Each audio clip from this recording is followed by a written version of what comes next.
स्वाभाविक की प्रवृत्ति है, वही भगवान की अहेतु की भक्ति है। यह मुक्ति से भी बढ़कर है, क्योंकि जठरानल जिस प्रकार खाए हुए अन्न को पचाता है, उसी प्रकार यह भी कर्म संस्कारों की भंडार रूप लिंग शरीर को तत्काल भस्म कर देती है।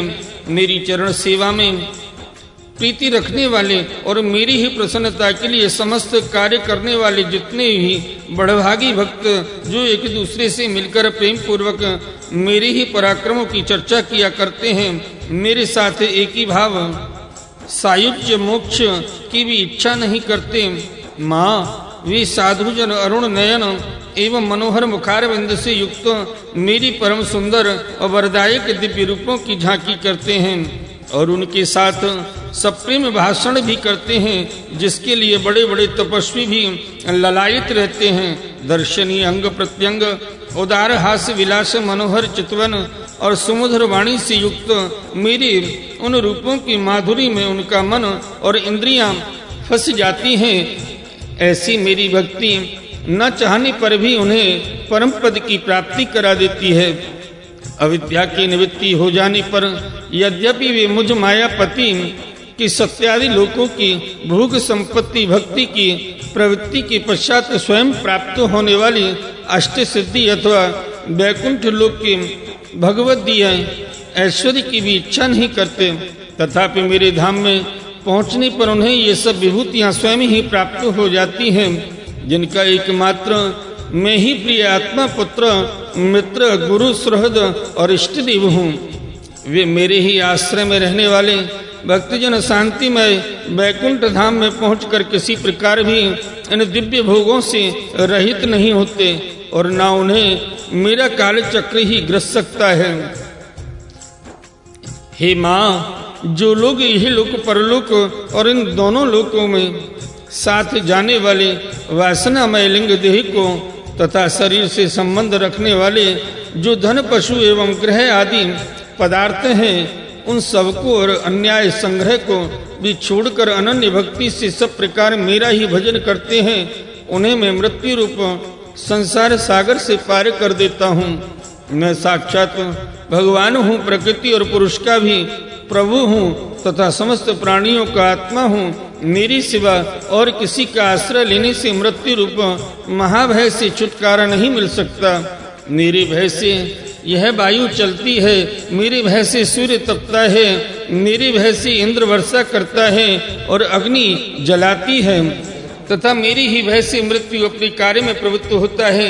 योगी जन ज्ञान वैराग्य युक्त भक्ति योग के द्वारा शांति प्राप्त करने के लिए मेरे निर्भय चरणों कमलों का आश्रय लेते हैं। संसार में मनुष्य के लिए सबसे बड़ी कल्याण प्राप्ति यही है कि उसका चित्त तीव्र भक्ति योग के द्वारा मुझ में लगकर स्थिर हो जाए। बोले श्रीमद्भागवत महापुराण की जय। आइए भक्त वृंदो, श्रीमद्भागवत महापुराण के तृतीय स्कंद में 26वां अध्याय महदादि भिन्न भिन्न तत्वों की उत्पत्ति का वर्णन श्रवण करते हैं। श्री भगवान जी ने कहा, माता जी, अब मैं तुम्हें प्रकृति आदि सब तत्वों की अलग अलग लक्षण बतलाता हूँ। इन्हें जानकर मनुष्य प्रकृति के गुणों से मुक्त हो जाता है। आत्मदर्शन रूप ज्ञान ही पुरुष के मोक्ष का कारण है और वही उसकी अहंकार रूप हृदय ग्रंथि का छेदन करने वाला है, ऐसा पंडित जन कहते हैं। उस ज्ञान का मैं तुम्हारे आगे वर्णन करता हूँ। यह सारा जगत जिससे व्याप्त होकर प्रकाशित होता है वह आत्मा ही पुरुष है। वह अनादि निर्गुण प्रकृति से परे अंतःकरण में स्फुरित होने वाला और स्वयं प्रकाश है। उस सर्वव्यापक पुरुष ने अपने पास लीला विलास पूर्वक आई हुई अव्यक्त और त्रिगुणात्मिक वैष्णवी माया को स्वेच्छा से स्वीकार कर लिया। लीला परायण प्रकृति अपने सत्वादि गुणों द्वारा उन्हीं के अनुरूप प्रजा की सृष्टि करने लगी। यह देख पुरुष ज्ञान को आच्छादित करने वाली उसकी आवरण शक्ति से मोहित हो गया, अपने स्वरूप को भूल गया। इस प्रकार अपने से भिन्न प्रकृति को ही अपना स्वरूप समझ लेने से पुरुष प्रकृति के गुणों द्वारा किए जाने वाले कर्मों में अपने को ही कर्ता मानने लगता है। इस कर्तव्य अभिमान से ही अकर्ता स्वाधीन साक्षी और आनंद स्वरूप पुरुष को जन्म मृत्यु रूप बंधन एवं परतंत्रता की प्राप्ति होती है। कार्य रूप शरीर, कारण रूप इंद्रिय तथा कर्ता रूप इंद्रियाधिष्ठात्र देवताओं में पुरुष जो अपनीपन का आरोप कर लेता है, उसमें पंडित जन प्रकृति को ही कारण मानते हैं तथा वास्तव में प्रकृति से परे होकर भी जो प्रकृतिस्थ हो रहा है उस पुरुष को सुख दुखों के भोगने में कारण मानते हैं। देवहूति ने कहा, पुरुषोत्तम, इस विश्व के स्थूल सूक्ष्म कार्य जिनके स्वरूप हैं तथा जो इसके कारण हैं, उन प्रकृति और पुरुष का लक्षण भी आप मुझसे कहिए। श्री भगवान ने कहा, जो त्रिगुणात्मक अव्यक्त नित्य और कार्य कारण रूप है तथा स्वयं निर्विशेष होकर भी संपूर्ण विशेष धर्मों का आश्रय है, उस प्रधान नामक तत्व को ही प्रकृति कहते हैं। 5 महाभूत, 5 तन्मात्रा, 4 अंतःकरण और 10 इंद्रियां, इन 24 तत्वों के समूह को विद्वान लोग प्रकृति का कार्य मानते हैं। पृथ्वी, जल, तेज, वायु और आकाश ये 5 महाभूत हैं। गंध, रस, रूप, स्पर्श और शब्द ये 5 तन्मात्र माने गए हैं। श्रोत्र, त्वचा, चक्षु, रसना, नासिका, वाक्, पाणी, पाद, उपस्थ और वायु ये 10 इंद्रियां हैं। मन, बुद्धि, चित्त और अहंकार इन 4 के रूप में एक ही अंतःकरण अपनी संकल्प, निश्चय, चिंता और अभिमान रूपा 4 प्रकार की प्रकृति से लक्षित होता है। इस प्रकार तत्वज्ञानी पुरुषों ने सगुण ब्रह्म की सन्निवेश स्थान इन 24 तत्वों की संख्या बतलाई है। इनके सिवा जो काल है वह 25वां तत्व है।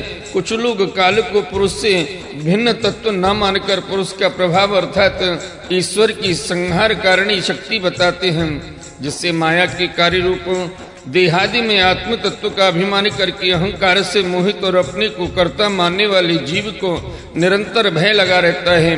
मनुपुत्री, जिनकी प्रेरणा से गुणों की साम्यावस्था रूप निर्विशेष प्रकृति में गति उत्पन्न होती है, वास्तव में वे पुरुष रूप भगवान ही काल कहे जाते हैं। इस प्रकार जो अपनी माया के द्वारा सब प्राणियों के भीतर जीव रूप से और बाहर काल रूप से व्याप्त है, वे भगवान ही 25वें तत्व हैं।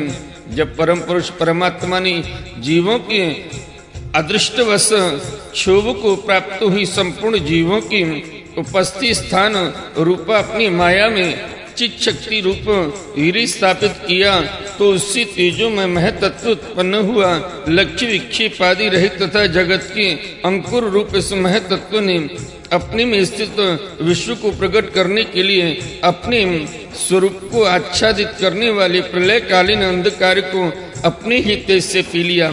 जो सत्व गुणमय, स्वच्छ, शांत और भगवान की उपलब्धि का स्थान रूप चित्त है, वही महतत्व है और इसी को वासुदेव कहते हैं। जिस प्रकार पृथ्वी आदि अन्य पदार्थों के संसर्ग से पूर्व जल अपनी स्वाभाविक फीन तरंगादि रहित अवस्था में अत्यंत स्वच्छ, विकार शून्य एवं शांत होता है, उसी प्रकार अपनी स्वाभाविक अवस्था की दृष्टि से स्वच्छत्व, अविकारित्व और शांतत्व ही प्रवृत्तियों सहित चित्त का लक्षण कहा गया है।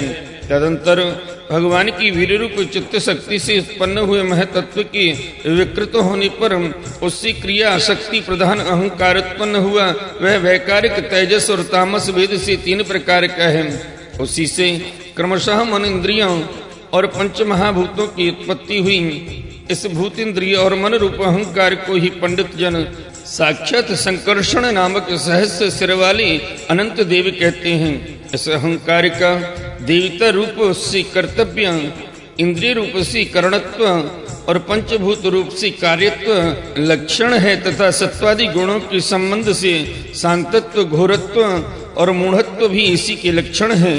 उपर्युक्त 3 प्रकार के अहंकार में से वैकारिक अहंकार के विकृत होने पर उससे मन हुआ, जिसकी संकल्प विकल्पों से कामनाओं की उत्पत्ति होती है।